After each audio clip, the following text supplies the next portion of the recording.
Oh boy, I can't believe it. It's finally here. My birthday is this Friday. I can't wait to see what Big B and the doctor got me for my birthday. I know it's going to be epic. Oh my gosh, I can't wait for them to get here. I've been excited. I've been pacing all day. I wonder when they're going to get here. I wonder what they got me. Maybe it's so big that they need a Mack truck to deliver it through the front door. I just hope they get here soon enough. Happy birthday to you. Happy birthday to you. Happy birthday, Mr. Postmaster. Happy birthday to you. Well, thanks for that rousing rendition. Happy birthday, Doctor and Big B. Well, Postmaster, I know you're probably wondering what we got you for your birthday. I've been wondering all day. I knew it was going to be a wild and crazy gift. Well, you know it's what? actually a tribute gift. Well, you know what? Gift. You know what? In honor of Mark Henry winning the World Heavyweight Championship and Night of Champions, we offer you this sexual chocolate. Yeah, enjoy. Sexual chocolate. That's right. This is going to be epic. It's sexual, baby. Right. And I want to give it all to you. Yeah, right on. I'm right here for you. I know it's gonna be good to you. Yeah. And I'll tell you why, baby. Putting that chocolate. Is this chocolate? Sure about that? Postmaster, you want to do the show now? I love this Postmaster? Postmaster. and I just You wanna do the can't show now? pretend anymore. Cause my love is showing. And I know when it's just you and I'll show you and you won't deny. Sexual.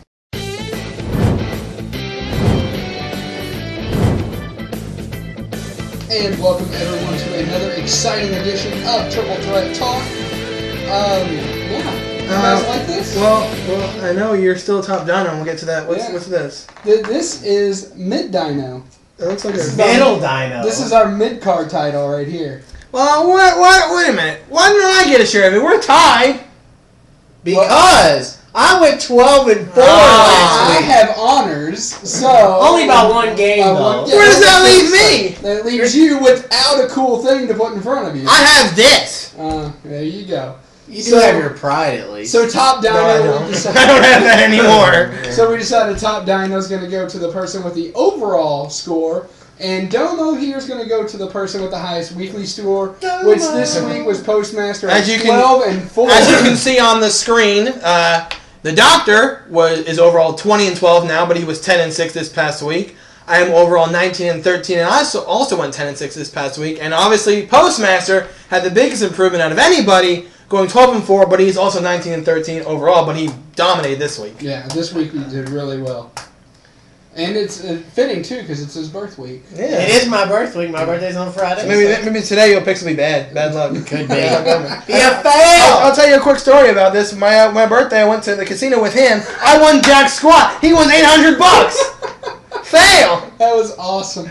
Anyway. You know Hey, what? I'll go with you on your By the birthday. way- This is not casino talk with Gary and Big B. This is Triple Threat Talk. We have sports and wrestling to talk about. So let's get down to business. What about questions first? We always start with questions. We all was going to get to that. You interrupted me again. And guys, we're a little disappointed this week. We didn't get as many Where are your questions. questions at? Just because we're going to limit the number of questions we do doesn't mean we don't want to do them. We do it to give you more commentary and more knowledgeable knowledgeable insight. Well, regardless, we do have some questions. All right, so let's lead it right off here. Against all odds 20. Of course. From every current company in wrestling, who is the best heel going today? And also, he says Austin Aries. He said Austin Aries, but his name says it all apparently. So, but what do we all think? Well, I don't know. I think right now we're in a concept of time. We're in a concept where heel doesn't really mean a whole lot. Tired already? Already, yeah. So He's what- wearing me out. so- He's rambling Ah! already. He's killing me. I think that heel is kind of an overrated term right now because you have people that the WWE are kind of, like putting supposed to be heels like The Miz or R-Truth, and they clearly have a huge fan base, not as big as some others. Right. They don't work for the company. They don't work. Yeah, they've been released. We'll get to that Really? later on. Future Endeavor. Really? R-Truth. Really? Miz. Really? Future Endeavor. Really? Really? Okay. All right, enough of that. Who's rambling now? I need to But drink. I think those two terms are. I think that's my personal opinion. That's not the question. The question is who's the top heel. We're not worried about your personal opinion. Answer the question. I'm just saying. I don't think there is such thing as a heel. Okay, that's his answer. Which is What's stupid. What a terrible answer. Whatever. Now I know you're gonna be like, "Are you serious?" But I'm gonna say Cody Rhodes because Put a bag on it. think about it though. All right, the two main champions, John Cena, huge face, Randy Orton. Whoa, whoa, whoa, whoa, Whoa, wait a minute. The former champion, Randy Orton, was a big face. Mark Henry is a dominant monster, but I don't really see him as a convincing heel. He was just a face not that long ago. Sexual child. No. But seriously though, I think Cody Rhodes is probably one of the better heels, if not the best heel in WWE.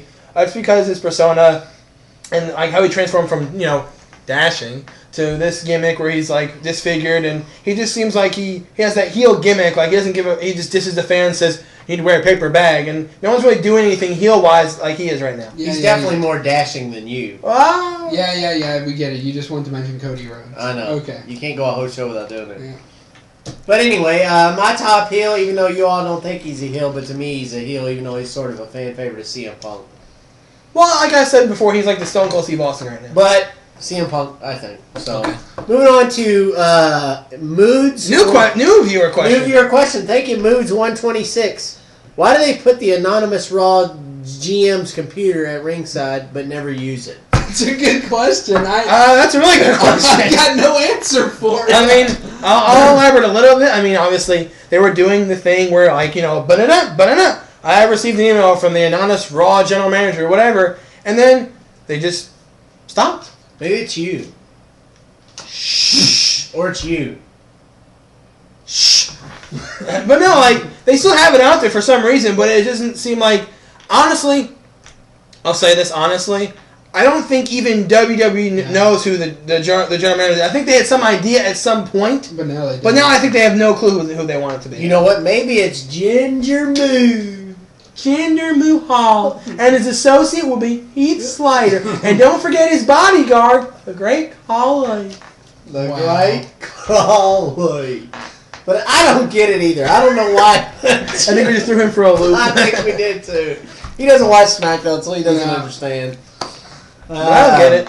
But I don't get it. I mean, why even put it out there? You're not even using it anymore. It's like, we were using it, we're using it, and then, bam! Storyline So over. it's still out there for some reason, but I don't know why it's there. I don't know. But anyway, we thank you for the limited viewer questions this week. Unfortunately, we didn't have as many as we normally do, but Come like on, I said, guys, send us your questions. send We us know some you're questions, smart. comments, We know you're criticisms, smart. complaints, whatever. We'll gladly take them. And with that being said, I think we're going to kick the show off with a little college pigskin action. Absolutely. Oh, boy. There were some huge things that happened this week. Locally, U of L, of course, beat the University. Woo! Yeah! Go Cards! Yeah! But I'm so sorry. But that's for your loss. kind of I think either way this game was going to be bad because it was some of the worst football these eyes have seen in years. What is he? What game are you watching? Are you? This game? Hello? Are you really? Yeah, really? Teddy Bridgewater was epic. Okay, the Cardinals were doing well when Teddy Bridgewater was in the game, but it took UK to injure Will Stein to take him out. No, it didn't. It did. From word go, Louisville was in complete control. They never. You put the first I'm not. points on. I'm not matter. gonna lie. I thought Louisville would get smoked in the game. Obviously, they proved me wrong. What? I don't care who put the first points on the board. From word go, Louisville controlled the tempo of the game. They controlled the offensive line. They controlled the defensive line. And even when Kentucky cut it to 7, the one or two times that they did it, I was never worried. I was never concerned. Louisville was always one step ahead of UK. They were better prepared. And Yes, U of L lost to FIU, and yes, you all beat Western and Central Michigan, but Central Michigan got blown out by Western Michigan. And Western Kentucky is horrible. They lost to Indiana State. Yeah. FIU is way better than both of those schools. And I'm gonna. This is why we have this show, though. I'm gonna disagree with you. I think U of L was definitely on the ropes at first. I just think that the tempo of the game changed about the first 5 minutes of the second quarter. That's when the tempo, I think, changed, when U of L started getting their pass rush going, and when they started to figure out that Kentucky, no matter what, was going to try to put the ball in the arms of Josh Clements, who's their running back. Clemonade. I think that's where the game. I think if you were a U of L fan in general, not speaking on you. But I think if you were a U of L fan in general, you were worried up until that point of the second quarter. Well, I'm worried about them in general. It's not very good. Moving on from that. Yeah, Iowa came from way behind in their game to beat Pitt.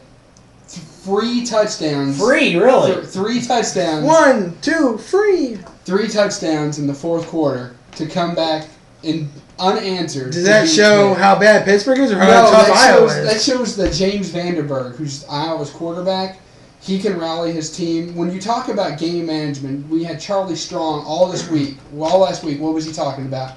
I want my quarterback to manage the game. Absolutely. Right? I think that shows that James Vanderberg can manage a game, can manage the players, can manage the troops.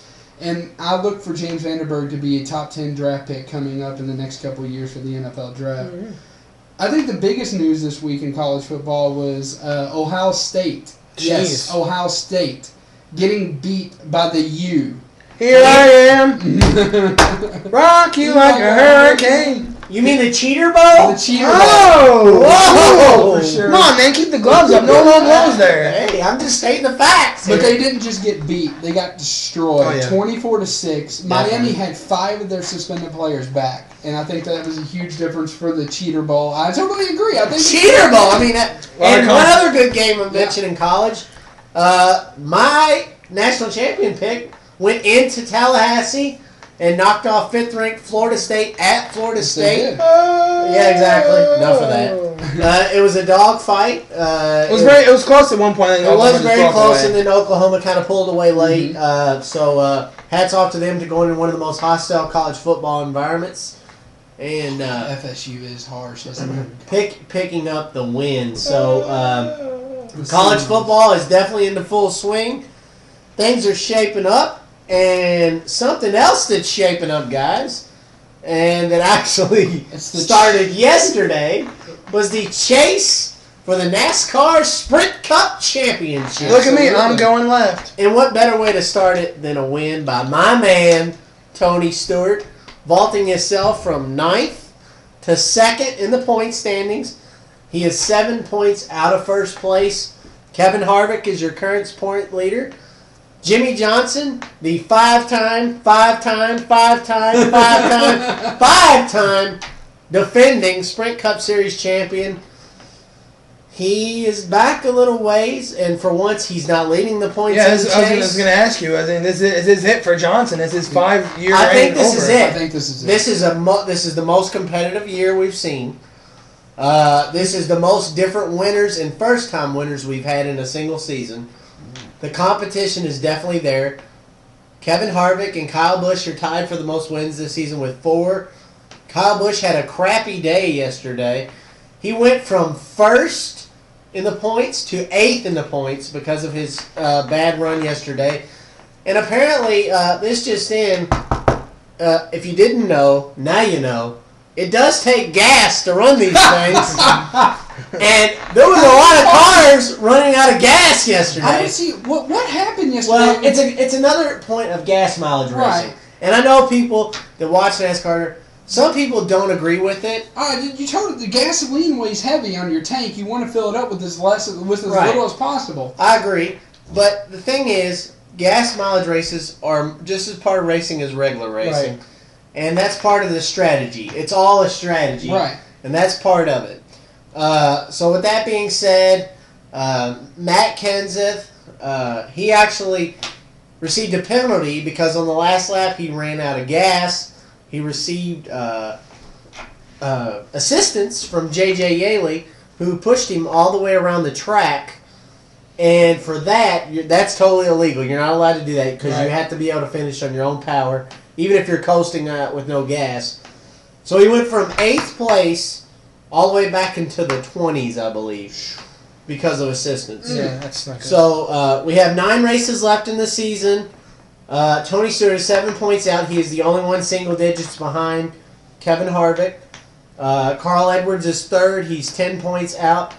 But the big surprise, fellas, Dale Earnhardt Jr. I mean, he's been there all year. Granted, I'll give him that. But he is currently 5th place in the points. If you'd have told me that Dale Jr. was 5th in the points with 9 races to go, I would have told you fell and bumped your head. There's no way. But, so 9 races to go. They're at Loudon, New Hampshire this week. They still got a couple wild card type races in there. Talladega. You never know what's going to happen at Talladega. And I know you guys don't follow it as well as I do, and I know you guys don't watch it as well as I do, but after seeing the results of yesterday and seeing the current point standings, and with 9 races to go, who's your pick to win the Sprint Cup Championship? I was going to ask you the same thing. Who do you see winning it? Because I think on a humorous note, how many mathematicians on teams are out of jobs after yesterday? By the way, you think nobody? You think nobody's nobody because it was such a widespread. It's all part problem? of it. It happens all the time. Since it was a widespread problem, you think they're going to give them a pass? It happens all the time. Okay, happens all the time. Who do you think is going to win the chase? I know you asked us first, but I've been kind of curious on this for a while. Who's your pick? Well, my man won yesterday. Mm-hmm. He's rolling in with steam. He's had 3 straight top 10 runs, including a win. I want to pick my man so bad, and I will. I'm going to pick Tony Stewart. I want to pick him so bad, and I still And I think I will. Well, but let me finish. If I had to pick before yesterday, Tony Stewart would have not been my pick, even though he's my driver. I would have said Kevin Harvick, and here's why. He's gave Jimmy Johnson, him and Kyle Busch are tied for the most wins this year, but he's gave Jimmy Johnson the most run. He's been in his head a lot this season. And he did have the most wins, tied with Kyle Busch, 4 going into this, the start of the chase. So I would have said Kevin Harvick, but since you're asking me today, I'm going with Tony Stewart. I think I'm going to have to go with Kyle Busch. I don't watch it a whole lot, like you said. What I do know is basically from hearsay and from tertiary sources. But from what I hear, Kyle Busch has been on a little bit of a roll for this year. Like you said, 4 wins. I definitely see Kyle Busch as a major player. And I know anything can happen at Talladega, but this year Kyle Busch has been an anything kind of guy.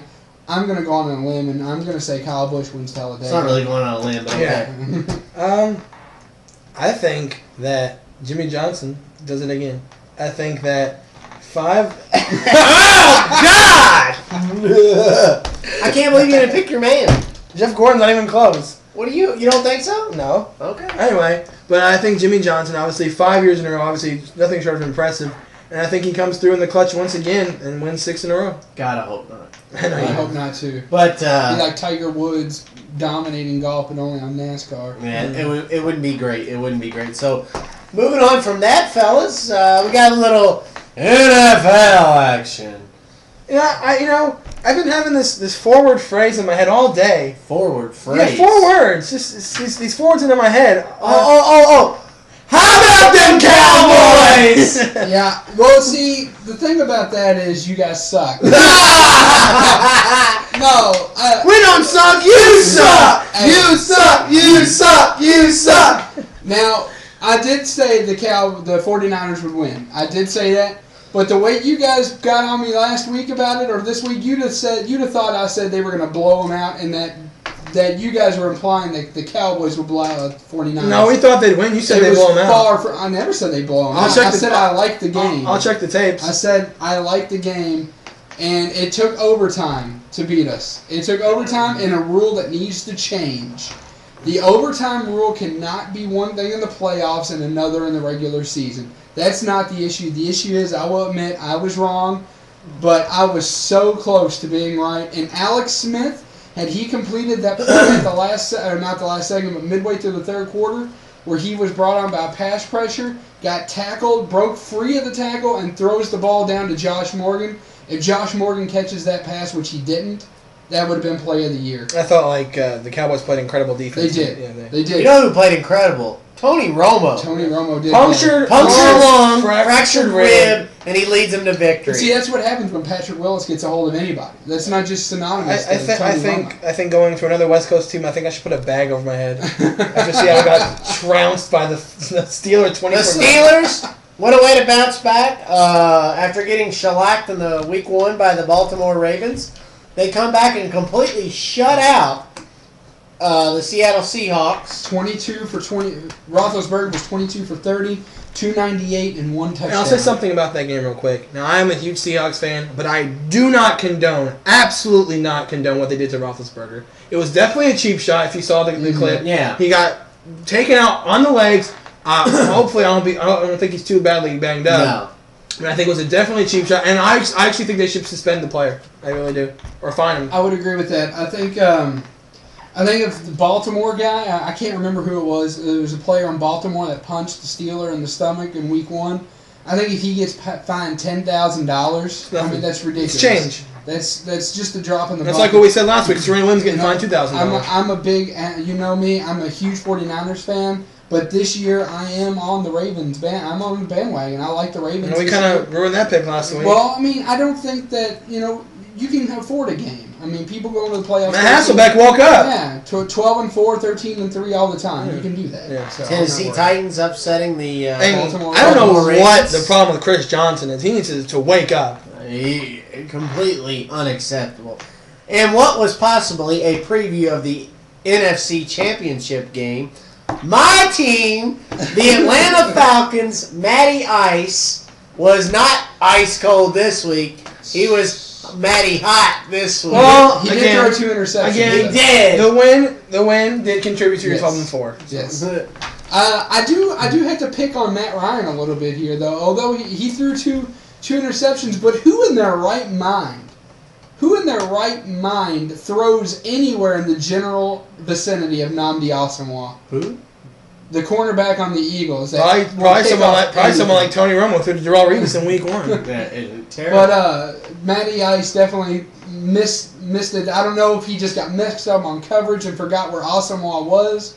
But the general rule of thumb for any team that plays against the Eagles, you want to throw the opposite side of the field that Asomugha is. and also with the Eagles, I don't think Michael Vick's going to play next week. Right. Thank you, Falcons defense. Now, wait a minute. I said this to you. He got taken up by his own lineman. I know, but it's the point of the matter. It was the Falcons' pressure. Yeah. If it was up to me, I wish the Falcons would have broke his neck. Whoa! And I'm serious when I say The that. friendly fire. I hate Michael Vick with a passion. He should have never been let back in the NFL. You know what? I think I should send a tweet to Skip Bayless. You guys two have a lot in common. I don't care. Say what you want. You wouldn't appreciate it if Michael Vick walked in here and killed your cats. So I don't appreciate. What's wrong with my cats? I'm just saying. This is a serious note. A man kills innocent animals.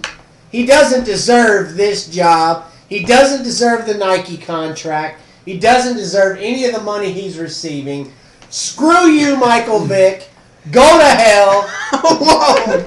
We just lost our PG. You didn't really? I think you've got a good point, and I can't say I disagree. However, Chris Johnson was on the Herd With Colin Cowherd. at You find absurd. That's right. at the beginning of the season, and he said that NFL players look at it differently. They don't agree with what Michael Vick did. They don't. But they look at it as a business standpoint. Like we look at wrestling from a business point of view. They look at what does Michael Vick mean for the business overall, the NFL, and that's a positive outlook. So the players, Positive. they don't while they don't condone at all, but according to Chris Johnson, they all respect Michael Vick as a player, and that's important because you have to have the respect of your teammates and of your colleagues in order to maintain any kind of healthy business environment. Brothers sticking with brothers. That's all it is. Another notable game I want to get to before we make the picks for week 3. How about them Lions? Yeah, The Lions were definitely epic. And shutting down, which I feel is the worst team in the NFL so far, is the Kansas City Chiefs, losing safety Eric Berry, losing their running back, who's always the best player on their entire team, Jamal Trust, for the entire season. Yeah. So obviously, I look like a complete idiot now on our football special, making the Chiefs 11-5. They might go 5-11 or even worse. It's alright. You look like an idiot sometimes. It happens. It happens. I think I walked into that one. Okay. So with that being said, week 3.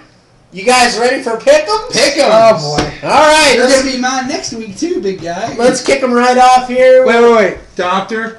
You're talking to an inanimate object. It can't hear you. He talked back in our skit a couple weeks ago. Anyway. I think he hears voices. I know. Like Randy Orton, right? What? Arizona and Seattle. I'm going with Arizona. I would go with Arizona, but it is in Seattle. I think Seattle's going to be hyped up. Hopefully they get a win this week. I'm going to go with Seattle at home. I'm going with the Seattle Seahawks. Yeehaw. The Blitzburg Steelers visit the Drum Oh, and the God. Indianapolis Colts. I don't even want to talk about it. You gotta say Steelers here. I mean, if the Colts couldn't beat the Browns at home, they certainly can't beat the Steelers at home. Steelers all the way. The Steelers might win by 4 touchdowns. Jeez. It's going to be ugly. Redskins and Cowboys. Monday How about them Cowboys? Monday Night Football. I'm gonna have to say the Cowboys. How about them Cowboys? Cowboys. Carolina and What? Jacksonville. You gonna say Cowboys? I said, how about them Oh, Cowboys? okay. Well, I thought y'all were just Pay razzing attention. me. Jacksonville at Carolina. Jacksonville. I think Cam Newton has another impressive game, but I say Jacksonville wins. Carolina. So they get their first win of the season, huh? For Carolina. Detroit at Minnesota. Detroit, absolutely. I'm picking Detroit, but the thing about Minnesota is, it seems like Minnesota has enough talent to get in the game, but they don't have enough talent to finish the game. I.e. Donovan McNabb. Mm-hmm. I picked Detroit as well. San Francisco at Cincinnati. I will be at this game. I'm rooting for San Francisco, and I'm definitely thinking San Francisco wins this one. Darling, you left my heart in Cincinnati. Whatever. Go Cincinnati. Go Bengals. Wow. You guys are definitely overrating the Bengals. No, we're not. No, we're not. We're They not lost by overrated. two. They lost by 2, I think, to the Broncos. How about Andy Dalton? Andy Dalton is definitely epic. All right. Well, I wouldn't go epic. He's epic. Anyway. The Miami Dolphins at the Cleveland Browns. Ooh. The Dolphins. How? This is a tough game to pick. Although I will say Peyton Hillis rushes for a lot. In that I game. say the dog pound is rough and tough. I go with the Browns. I go for a winning streak for the Browns and say the Browns. Wow. New England at Buffalo. I think the buck stops here for Buffalo. I'm gonna go with I New England. think Buffalo is not for real. New England is. Patriots. Smoke and mirrors, baby. Wow. Stop it. He started it. Don't look at me. I go with New England in a wash. The New York Football Giants at a banged up Philadelphia Eagles. I'm still gonna go with the I Eagles. see how much disdain you said in that one. So you have Eli Manning going up against the Philadelphia Eagles with Mike Kafka. I go with the Giants. I go with the New York Giants. I don't care if Michael Vick was playing or not. Screw the Eagles and go Giants. The Denver Broncos at the Tennessee Titans, who's coming off a big win against the Baltimore Ravens. I'm gonna need more time. Well, You can't have more time. Your time is up. The time I'm is gonna go now. with you can't see. The Titans, huh? Jeez, this is tough because I think this may be the toughest. this is the game toughest to game pick. because who are the Titans? Right. Are they the team that We're won? going with the Titans. Who are the teams that? They're coached by Herman Boone. I mean Denzel Washington. That's right. Yeah. But you don't know what team's going to show up. Do you know if this is going to be the team of Week 1 who gave up the win to the Jacksonville Jaguars, or is it going to be the team that stepped up last week to beat the Ravens? So you don't know what team's going to show up. Well, I'm going to go with the Titans. I don't think the Broncos are very good. I don't think the Titans. I think Chris Johnson continues to struggle. It is at Tennessee. They're coming off a big emotional win over Baltimore. But that being said, the Broncos come off a nail-biting win against the Bengals. And I think they continue that streak. I'm going to Denver Broncos. You could very well have that next week. All right. Here's another game that could possibly be a This pretty... is tough. This is a tough one, too. Houston at New Orleans. I think just because they're at New Orleans, I'm gonna go with the Saints. I'm shocked I'm going to say this, but I call for the upset. I say Houston wins against New Orleans at home. Okay. I am going to go with New Orleans. Drew Brees at home is completely phenomenal. I think the NFL screwed up when they scheduled this week, by the way, because I think that easily should be Monday Night Football. Oh, yes. That's Jets. The Monday Night Football is the Redskins and the Cowboys. Jets. Jets. At the Raiders. I'm going to go with the Jets. How about them Jets? Wait a minute. That doesn't work. It doesn't. I'm going to go with the Jets as well. The Kansas City Chiefs. The Kansas City Chumps. Against the San Diego Chargers. Chargers in a wash. San Diego. San Diego all the way. San Diego. Chiefs without Jamal Charles, I don't like them at all. The Baltimore Ravens try to get back on the winning track. When did he turn into Ricardo Rodriguez? Against the St. Louis Rams. I like the Elmer Fudd over Hey, here. Elmer Fudd. I like the Ravens. I don't think Steven Jackson's going to come back and play. I think the Ravens get their act together and get a win in St. Louis. The Tampa Bay Buccaneers. He beat Baltimore. I'm down with You're the going Baltimore Baltimore? Ravens. Okay. Pay attention, man. I didn't hear him. I heard it. Tampa Bay Here. Buccaneers versus the Atlanta Falcons. Atlanta Falcons. You know, at the beginning of the season, I was kind of high up on Tampa Bay. I think they haven't really shown me much. I'm going to go with the Falcons. I think Matty Ice is on fire. Go Falcons. I'm picking Falcons because they're my team, so go Atlanta all the way, baby. And what could be the NFC matchup of the week? Definitely. The Chicago Bears against the Green Bay Packers. The problem That's here Boston accent. Yeah, I know, right? The problem here is you don't know which. Just like we said with the Titans, you don't know which Bears team is going to show up. They could be the team that dominated in Week 1 or the team that got dominated in Week 2. You gonna get got. I think Really? Green Bay has shown a lot more consistency. I'm going to go with Green Bay, no questions asked. This is going to be a good first test for the Bears at home to see how they play out the NFC North. But I say, go Bears. Go Bears. I say the Bears win at home. Wow. You know what? I totally disagree with you.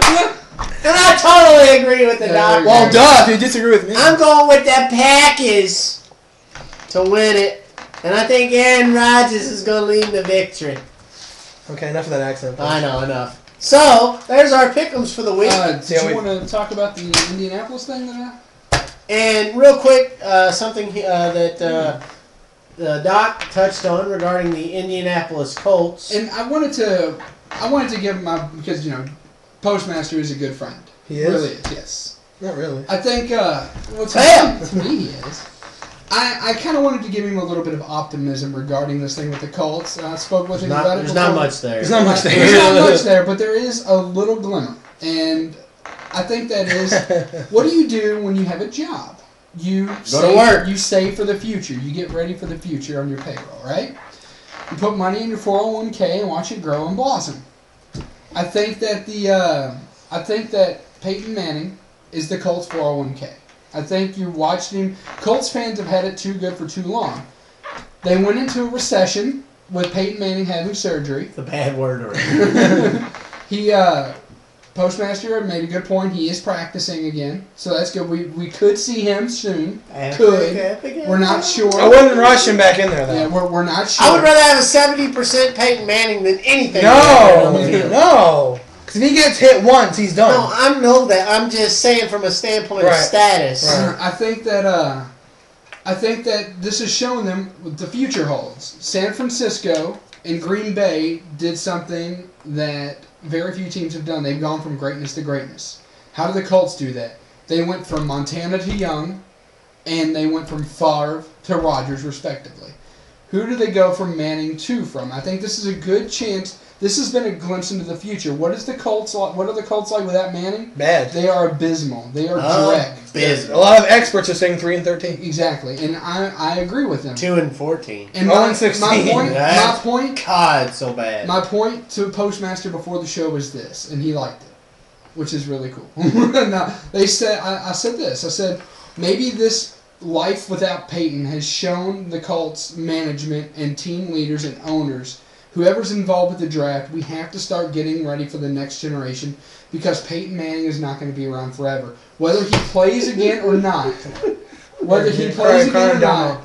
he's got 3 seasons left max, I think. And I think you start using that time to start grooming the next big thing. I think you go out to the draft this year, you pick up Andrew Luck or you pick up Kellen Moore. I agree. Okay. I totally agree. And I think that Peyton Manning starts working with those young men on the side, and I think that you start grooming him and you smoothly transition. I'd like to see once Peyton Manning retires, I'd like to see maybe be a quarterback coach for the Colts. And I think he will be because he is that good. That would be very and those epic. You guys know I'm big on the 49ers. They're my number 1 team. Really? I haven't noticed that. I know. You talk about them so much. The Colts are number 2 on my list, and I definitely would like to see the Colts continue their greatness. All right. So, moving on to a big shocking Sunday night Night of Champions. It was shocking. We did terrible. Well, shocking of who won. I mean, you guys went 1-5 on the pick'ems. I went 3-3, which is not that great, but it's better than 1-5. But some big shockers, obviously. Kelly retaining the title in Buffalo. That's a big shock. I called it. I'm not shocked. But I'm surprised they didn't give it to Beth Phoenix. You can be surprised all you want. I knew she wasn't going to win the title. Like I mentioned last week, Cody Rhodes Here he goes again. defended his Intercontinental Championship against Ted DiBiase. And who wins? Cody Rhodes. Why? Because he is epic. Are you done? He won on a schoolboy roll. He did. A win is a win. It was terrible. A win is a win. It was probably the worst match of the evening. Definitely. You're the worst match of the evening. Anyway, the biggest shocker out of all the matches, of course, of Night of Champions, is Mark Henry, Sexual Chocolate. Please stop. Became the new World Heavyweight Champion, defeating Randy Orton, which is a huge shocker to everybody, I think. Except for me. I figured they were going to do this, and it's not me riding the high horse like you ride Cody Rhodes' high horse. Whoa! My logic with this was they're tired of... the fans are definitely tired of Christian and Randy Orton. I don't think it was as bad as Cena and Punk in the way that the title would change hands every pay-per-view. And the funny thing that I remember from that was when The Miz won the WWE Championship over Randy Orton, they had like the Miz girl, they had another girl a little bit older. She was kind of pissed that he won too. Yeah, but I mean, I think that the fans definitely spoke out loud and clear on that when they were tired of, at least with Cena and Punk and whoever else, pay-per-view maybe changes every 2 or 3 times for the title. And with Christian Randy Orton was every time. Yeah, and then of course John Cena wins the title again over Del Rio. I called it. I called it. I said it was going to happen. And then I told you guys it would happen. And then we find out on pay-per-view, Hell in a Cell is 2 weeks away. 2 weeks away? What is that? Well, I mean, that's not really that bad because... It is bad. It has 2 weeks, means they have no time to really build anything. The WWE is under contract to have 13 to 14 pay-per-views a year. They have to do that. I realize that, but they took like a month off in between SummerSlam. Right, there was 5 weeks and 4 weeks and 5 weeks. Yeah. So they could have spaced that out a letter better. It goes 4, 5, 2, 3 because it'll be 2 weeks. No, it's 4 weeks to Survivor Series after. There's 2 in October. Right. There's let's see. There's Hell in a Cell and there's Vengeance. It's Vengeance. Is it? It's Vengeance. Okay. I looked at it. It's Vengeance. Okay. Oh, okay. So and then Bragging Rights. Yeah. And then. No, Survivor Series after then TLC. Vengeance and then Survivor Series. Where's Bragging Rights? There's a Bragging Rights. They got replaced with Vengeance. Yeah. Okay. Anyway, so that's Night of Champions. Then we moved on to Monday Night Raw with special guest Hugh Jackman. Who's epic. That was awesome. Who gave Zack Ryder a boost. Yeah. Zack Ryder defeated Dolph Ziggler. Which I think is a big deal, beating the U.S. champion. It's a huge deal. Even though he got help. And with Jack Swagger now in Vicky's stable, I think you're going to see 2 things happen. Swagger and Ryder get pushed. And I think it's very possible. You know what? I agree with him. I think Jack Swagger should be pushed out the door. Out the door. With that promo video they did? That was terrible. It was bad, but it was good. You know what was terrible? Sin Cara versus Sin Cara. And see, again, Cody Rhodes. Oh my God! Cody Rhodes. Stop it! Cody Rhodes. Stop. Exhibit. Stop. Cody Rhodes. Let me finish. Let me finish. Anyway, Cody Rhodes came out there to face Sin Cara, and then he faced Sin Cara. Like, okay. Sin Cara. What do you think of Sin Cara versus Sin Cara? I'll tell you what the crowd thought of it. No reaction at all. There was like a little bit when they were taunting.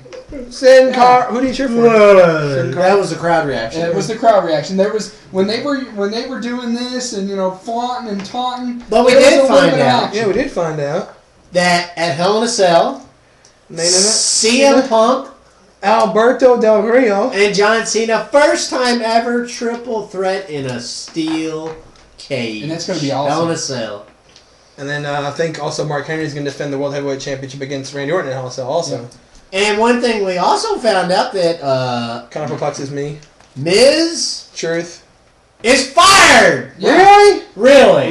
Really? It happened. I think it's a storyline. I mean, Triple gotta H say, said when the night started, somebody's Somebody's The gonna get thing fired. is, they apologized for their mistake. They got fined $250,000, which if you don't know, that's probably a year's worth of check for them.